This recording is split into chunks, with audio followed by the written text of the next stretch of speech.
Congratulations. They offered her a dream job, remote position, double the salary, benefits, everything she prayed for. She handed over her resume, then her ID, then her login credentials.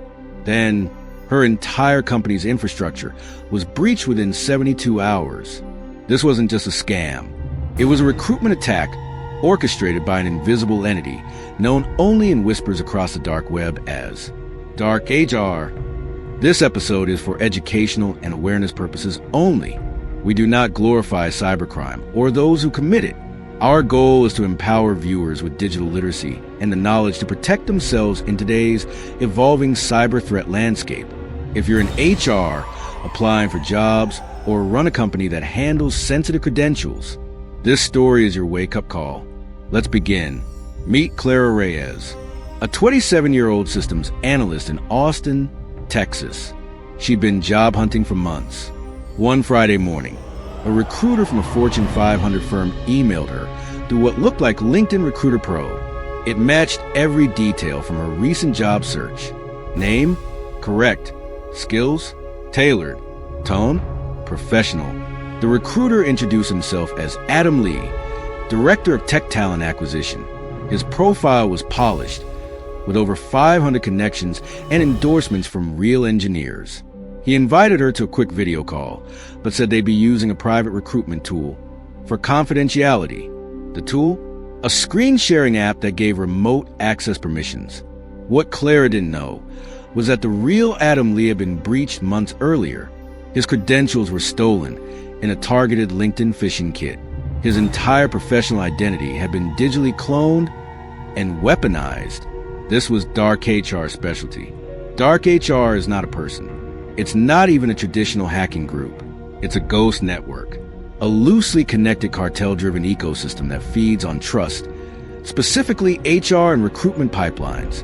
Imagine a botnet, but instead of hijack computers, it hijacks recruiter reputations, breached HR platforms, stolen recruiter credentials, fake interviews, social engineering scripts customized for corporate targets.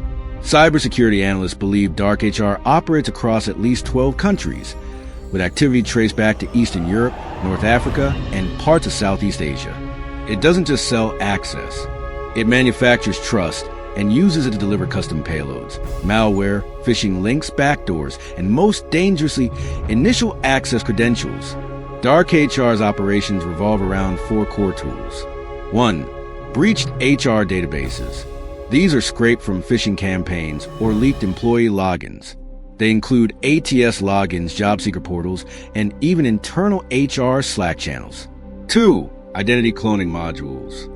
These modules take a recruiter's email, headshot, and writing style to generate AI-powered chat sequences and deepfake video avatars for fake interviews. 3. Résumé phishing kits. Disguised as application forms or onboarding portals. These kits prompt targets to verify their identity by uploading government IDs, work credentials, VPN login details, even screenshots of internal software. 4. Exploit automation. Once the target shares credentials, DarkHR agents plug them into preloaded scripts to check for lateral movement. Can we access their company VPN? Can we reach their OneDrive? Are they using shared passwords? From there, the doors fly open. Case in point, the Manila banking breach of 2024. An executive at a regional bank was poached by a fake recruiter for a Singapore fintech unicorn.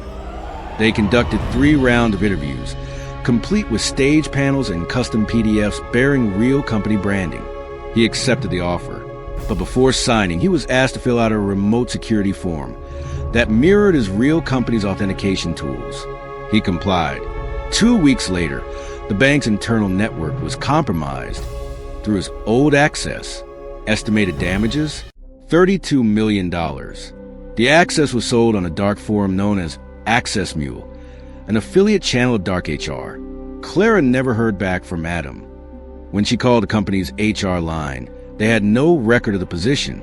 The real Adam Lee, still employed, and completely unaware his name was being weaponized across continents. Clara wasn't just embarrassed. She was terrified. She'd sent her passport, her resume, even her Slack login, the same Slack her old company used. The next day, her former employer was hit with a credential stuffing attack. Clara isn't alone. Victims of DarkHR report feelings of betrayal, paranoia, anxiety, and shame. Many don't speak up, afraid it was somehow their fault. But here's the truth. DarkHR designed psychological traps that bypass even trained security teams. This isn't about foolishness. It's about trust engineering at a level never seen before. In late 2024, a joint task force between Interpol, the FBI, and private cybersecurity firms launched Project Silent Offer, a targeted investigation into DarkHR. They traced VPN logs and financial trails through anonymized services. A breakthrough came when a Ukrainian underground coder leaked snippets of the group's automation tool, HRX Injector. This tool could spoof legitimate LinkedIn URLs, intercept verification tokens, and auto-send job offers based on scrape resume data. But the deeper they dug, the more disturbing the ecosystem became. DarkHR wasn't a group. It was a service, hired by cybercrime syndicates to access specific targets: corporate DevOps engineers, crypto asset holders, insiders at financial firms. In essence, DarkHR had become the LinkedIn of cybercrime. Let's break down how these attacks work, psychologically. They use scarcity. We're closing interviews tomorrow. Final slot available today. Personalization. Your job title, your skill set, your portfolio. Legitimacy. Real headshots. Verified emails, thanks to breached SMEP servers. Professional language tuned to industry lingo. When combined, these cues override caution. They tell your brain, this feels safe. This is how opportunities work. But here's the catch. In 2025, even real seeming can be lethal. Here's how to stay safe. Reverse check recruiter emails through the company website, not LinkedIn. Never share credentials, IDs, or software screenshots during hiring. If a recruiter uses third-party apps or off-platform interview tools, pause. Validate job listings independently. Ask, can I confirm this role directly with your HR department? And most importantly, if it feels too tailored, too perfect, or too urgent, that's your red flag. The impact of DarkHR isn't isolated. A data breach at a logistics firm in Brazil traced back to a fake job offer sent via WhatsApp. A crypto wallet emptied in Ireland. The victim gave their seed phrase during an onboarding KYC process after being told they'd been hired by a crypto exchange.